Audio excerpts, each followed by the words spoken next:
اسکردو میں بس اور کار میں تصادم کے بعد دونوں گاڑیاں کھائی میں جا گری۔ 30 مسافر جاں بحق، 15 زخمیوں میں سے کئی کی حالت تشویشناک۔ اموات میں اضافے کا خدشہ۔ مسافر بس گلگت سے راولپنڈی جا رہی تھی کہ کار سے جا ٹکرائی۔ اندھیرے کے باعث ریسکیو آپریشن میں مشکلات کا سامنا۔ ترکی اور شام میں قیامت خیز زلزلے میں اموات کی تعداد 8,000 سے زائد ہو گئی، 30,000 سے زائد زخمی۔ ترکی میں 6,000 سے زائد افراد کے جاں بحق ہونے کی تصدیق۔ شام میں 1,700 سے زائد افراد لقمہ اجل بن گئے۔ پیر کو 7.8 شدت کے زلزلے کے بعد آفٹر شاکس جاری۔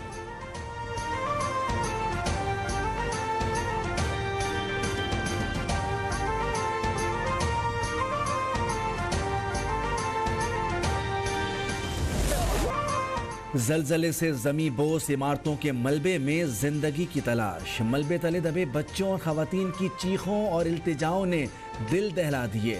بچ جانے والے لاپتہ پیاروں کی خیریت جاننے کے لیے بے چین۔ سخت سردی اور گزرتے وقت کے ساتھ امیدیں تم توڑنے لگی۔ ترکی کے 10 صوبے آفت زدہ قرار، 3 ماہ کے لیے ایمرجنسی نافذ۔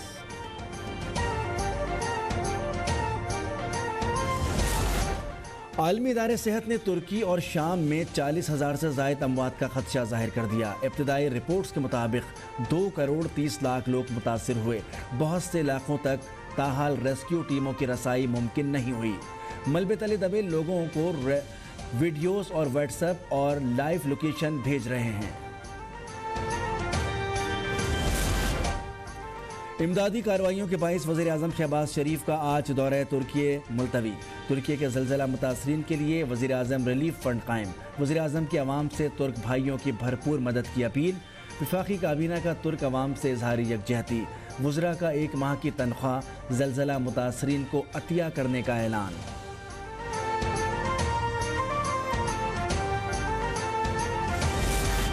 مشکل گھڑی میں پاکستان برادر ملک ترکی کے ساتھ ہے۔ امدادی سامان کے 3 طیارے ترکیہ پہنچا دیے گئے۔ طیاروں کے ذریعے urban search and rescue team, search آلات اور طبی عملہ متاثرہ علاقوں میں پہنچایا گیا۔ موبائل اسپتال، خیمے، کمبل اور دیگر امدادی سامان بھی شامل۔ توشہ خانہ ریفرنس میں عمران خان پھر فرد جرم سے بچ گئے۔ سیشن کورٹ اسلام آباد نے حاضری سے استثناء کی اپیل منظور کر لی۔ مبینہ بیٹی ٹیریان کو کاغذات نامزدگی میں ظاہر نہ کرنے پر نااہلی کیس کی سماعت 9 فروری کو ہوگی۔ اسلام آباد ہائی کورٹ کا لارجر بینچ تشکیل۔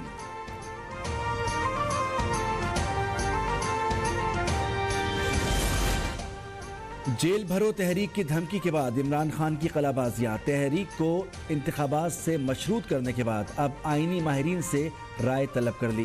کہا نواز شریف کو واپس لانے کے لیے مجھے نااہل کروایا جا رہا ہے۔ یہ الزام بھی لگا دیا کہ مجھے قتل کرنے کے لیے جنوبی وزیرستان کے 2 لوگوں کو ٹاسک دیا گیا ہے۔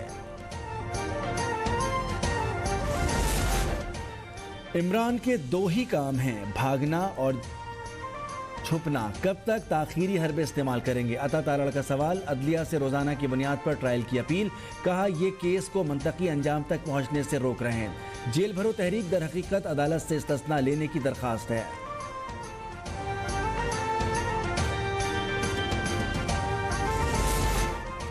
آصف زرداری پر عمران خان کی قتل کی سازش کا الزام۔ اسلام آباد کی جوڈیشل مجسٹریٹ نے شیخ رشید کی درخواست ضمانت مسترد کر دی۔ شیخ رشید کو اہل خانہ سے ملاقات اور کاغذات نامزدگی پر دستخط کی اجازت۔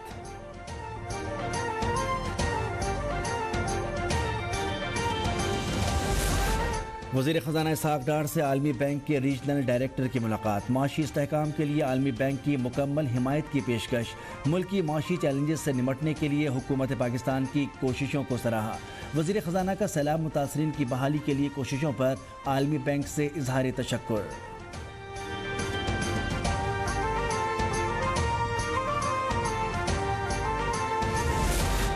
30 جون تک زر مبادلہ کے ذخائر 16 ارب ڈالر کیے جائیں۔ درآمدات پر پابندی فوری طور پر ختم کرنا ہوگی۔ ایل سیز کھولنے کے لیے 4 ارب ڈالر فوری فراہم کرنا ہوں گے۔ IMF کی قرض دینے کے لیے مزید کڑی شرائط۔ بجٹ خسارہ کم کرنے کے لیے 600 ارب روپے سے زائد اخراجات کم کرنے ہوں گے۔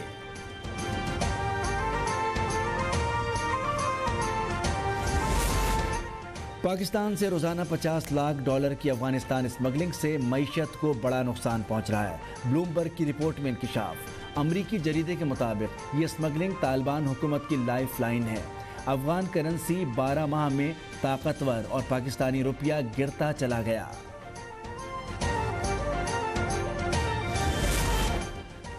سابق صدر جنرل ریٹائرڈ پرویز مشرف کراچی کے آرمی قبرستان میں فوجی اعزاز کے ساتھ سپرد خاک۔ نماز جنازہ ملیر کینٹ کے پولو گراؤنڈ میں ادا کی گئی۔ Chairman joint chief of general Sahir Shamshad Mirza, سابق آرمی چیف قمر جاوید باجوہ، اشفاق پرویز کیانی، سیاسی اور سماجی شخصیات کی بھی شرکت۔ ایبٹ آباد کے علاقے سلہٹ میں کچے مکان میں شارٹ سرکٹ کے باعث آگ بھڑک اٹھی۔ 4 بچے جاں بحق، 4 شدید زخمی۔ جاں بحق ہونے والے بچوں کی عمریں 4 سال سے کم ہیں۔ کینٹ پولیس نے واقعے کی رپورٹ درج کر کے مزید تفتیش شروع کر دی۔